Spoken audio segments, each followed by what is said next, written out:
Hai pecinta sepak bola tanah air.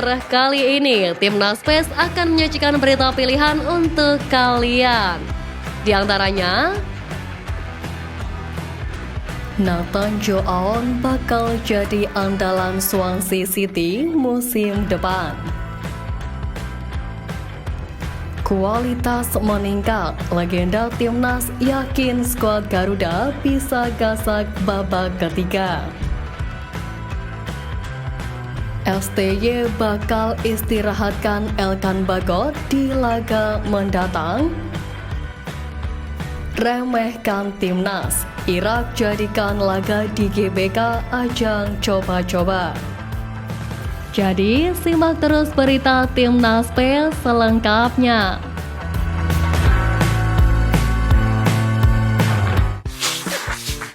Pemain Timnas Indonesia Nathan Joon digadang bakal menjadi personel andalan Swansea City di Liga 2 Inggris musim depan. Didatangkan dari SBV Excelsior pada musim panas 2023, Nathan Joon gagal bersaing dengan para pemain Swansea City lain. Alhasil pesepak bola 22 tahun ini lebih banyak dimainkan bersama tim U21. Lantas, sanggupkah Nathan Joon bersaing dengan pemain lain Swansea City di musim depan? Peluang Nathan Joon bersaing memperebutkan satu posisi fullback kiri skuad asuhan Luke Williams terbilang sangat besar.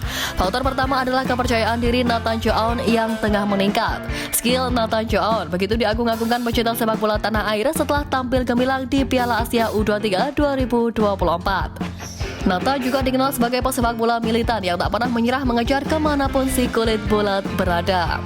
Faktor kedua adalah minimnya pesaing Nathan Joon. Saat ini hanya ada pemain yang tercatat sebagai fullback kiri Swansea City, yakni Josh Tymon. Jika mampu tampil menonjol di sesi latihan, peluang Nathan Joon menggeser Josh Tymon dari jajaran pemain inti Swansea City pun terbuka lebar. Timnas Filipina masih berambisi lolos ke babak ketiga kualifikasi Piala Dunia 2026 zona Asia, meski saat ini mereka menghuni dasar klasemen grup F. Bahkan jelang lawan Timnas, The Azkals diperkuat 8 pemain keturunan tambahan demi mengalahkan skuad Garuda di lanjutan babak kedua kualifikasi Piala Dunia 2026 zona Asia. Pelatih Timnas Filipina Tom Saintfiet mengonfirmasi 8 pemain ini sudah memegang paspor Filipina dan siap turun melawan Vietnam dan Timnas Indonesia di dua laga pamungkas grup F kualifikasi Piala Dunia 2026 zona Asia. Menarik menanti respon yang akan ditujukan Filipina di laga nanti. Sebab di saat bersamaan, Timnas Indonesia juga semakin kuat dengan kehadiran Kelvin Verdong dan Martin Paes. Ketua Umum PSSI Erick Thohir mengkonfirmasi Timnas Putri Indonesia U17 sementara dibubarkan pasca gelaran Piala Asia U17 2024. Tergabung di grup A, Timnas Indonesia sebagai tuan rumah tak mampu menghadapi perlawanan para rival seperti Korea Selatan, Filipina, serta Korea Utara. Dari total 3 pertandingan yang telah dijalani, tercatat anak asuh Satoru Mochizuki tersebut selalu telan kekalahan dan hanya bisa mencetak 1 gol. Menurut Erick Thohir, skuad Timnas Indonesia Putri U17 untuk sementara dibubarkan dan sekarang akan fokus ke tim senior. Erick menegaskan bahwa nantinya ia tak ingin terjebak bahwa pemain di tim senior diharuskan berusia di atas 17 tahun dan akan memberikan kesempatan kepada pemain muda. Erick mengatakan sangat terbuka dan kerap menjalin komunikasi dengan pelatih Timnas Indonesia Putri Satoru Mochizuki. Menurut Erick, rencana untuk membangun Timnas Putri agar 10 hingga 15 tahun ke depan dapat menembus Piala Dunia dan Olimpiade. Seperti diketahui, Timnas Indonesia hanya memerlukan 1 kemenangan lagi guna mengunci 1 tempat di babak round 3 ajang kualifikasi Piala Dunia 2026 yang direncanakan akan dimulai pada akhir tahun ini. Selain itu, apabila Timnas Indonesia lolos ke babak round 3, dipastikan Rizky Ridho dan kawan-kawan juga akan otomatis lolos ke putaran final Piala Asia 2027 yang digelar di Arab Saudi nanti. Jelang laga melawan Irak dan Filipina Juni nanti, Ketua Umum PSSI Erick Thohir meminta pada Sintayong dan seluruh staf pelatih serta para penggawa Garuda untuk tidak meremehkan Timnas Filipina. Erick Thohir sepertinya cukup khawatir dengan manuver pelatih Timnas Filipina yakni Tom Saintfiet yang dalam beberapa pekan lalu melakukan kunjungan ke Eropa guna mencari beberapa pemain keturunan untuk dinaturalisasi guna membela Timnas Filipina. Menyadar akun Instagram @indotimnas, mantan CEO klub Inter Milan tersebut menyebut bahwa timnas Indonesia harus serius dalam menghadapi laga lanjutan kualifikasi Piala Dunia 2026 Round 2 kontra Irak dan Filipina pada bulan Juni nanti. Legenda timnas Indonesia Budi Sudarsono yakin bahwa skuad Garuda mampu meraih kemenangan terutama saat menghadapi timnas Filipina. Selain itu, sebelumnya timnas Indonesia kalah 1-5 dari timnas Irak pada laga pertama grup F kualifikasi Piala Dunia 2026 zona Asia November lalu. Namun menurut Budi Sudarsono, saat ini perkembangan sepak bola semakin cepat. Timnas Indonesia yang sudah berkembang pesat diyakini mampu mengatasi perlawanan Irak. Lebih lanjut, Budi Sudarsono merasa timnas Indonesia seharusnya tak terlalu memaksakan kemenangan saat menghadapi timnas Irak. Sebab hasil imbang saja sudah cukup untuk membantu mereka melaju ke fase selanjutnya.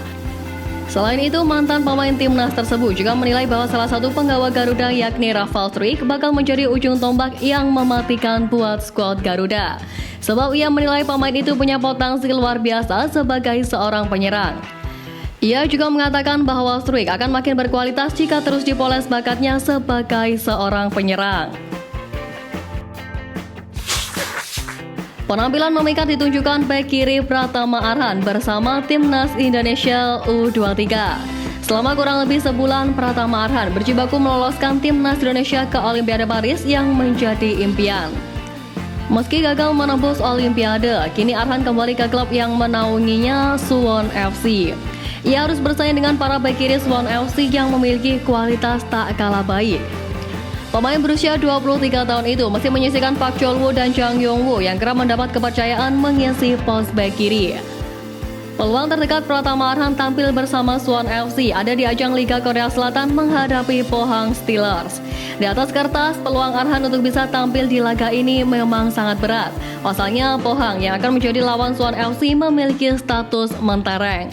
Namun sepak bola bukanlah ilmu pasti. Keputusan terakhir ada di tangan sang pelatih. Apalagi Arhan punya senjata penampilan apik bersama Indonesia di Piala Asia U23 dan playoff Olimpiade lalu. Sebagaimana diketahui, bek timnas Indonesia Elkan Bagot tengah menikmati liburan di Maladewa bersama sang kekasih setelah menjalani musim padat dalam masa pinjaman bersama Bristol Rovers di League One. Sebelum liburan itu, Elkan Bagot sempat dipanggil oleh Sintayong membela timnas Indonesia U23 melawan Guinea untuk playoff Olimpiade Paris 2024. Namun saat itu dirinya tidak bisa hadir. Sintayong pun saat konferensi pers menjelang laga juga memasang ekspresi kesal ketika ditanya perihal alasan absennya Elkan Bagot. Untuk pertandingan timnas Indonesia melawan Irak dan Filipina pada Juni mendatang, Elkan Bagot belum tentu mendapatkan panggilan tersebut. Sebab Sintayong memiliki rekam jejak untuk mengistirahatkan pemain jika tidak memenuhi panggilannya. Egy Maulana adalah contohnya. Ia diistirahatkan lama setelah tidak memenuhi panggilan timnas Indonesia karena alasan cedera, tetapi bermain untuk klubnya Dewa United. Andai benar tak dipanggil oleh Sintayong, timnas Indonesia masih memiliki stok para pemain bertahan lainnya seperti Rizky Ridho, Jordi Amat, Justin Habnara hingga Jay Izzez. Pelatih Irak Jesus Casas dilaporkan bakal menjadikan laga kontra timnas Indonesia dan Vietnam sebagai ajang coba-coba pemain baru. Kabar tersebut dilaporkan oleh media Irak Win-Win.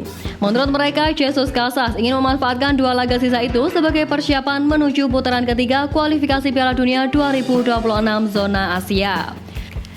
Berada di puncak klasemen, laga kontra timnas Indonesia dan Vietnam sudah tak lagi berarti bagi Irak. Namun Jesus Casas disebut ingin tetap meraih kemenangan, tetapi bersikeras menurunkan banyak nama-nama baru. Salah satu pemain yang disebut-sebut ingin dijajal Jesus Casas adalah Lucas Schillmann yang kini berkarir di Swedia bersama Orbero. Pelatih asal Spanyol itu bukan tanpa alasan ingin mencoba banyak wajah baru. Dia disebut bertekad membawa Irak lolos ke Piala Dunia 2026.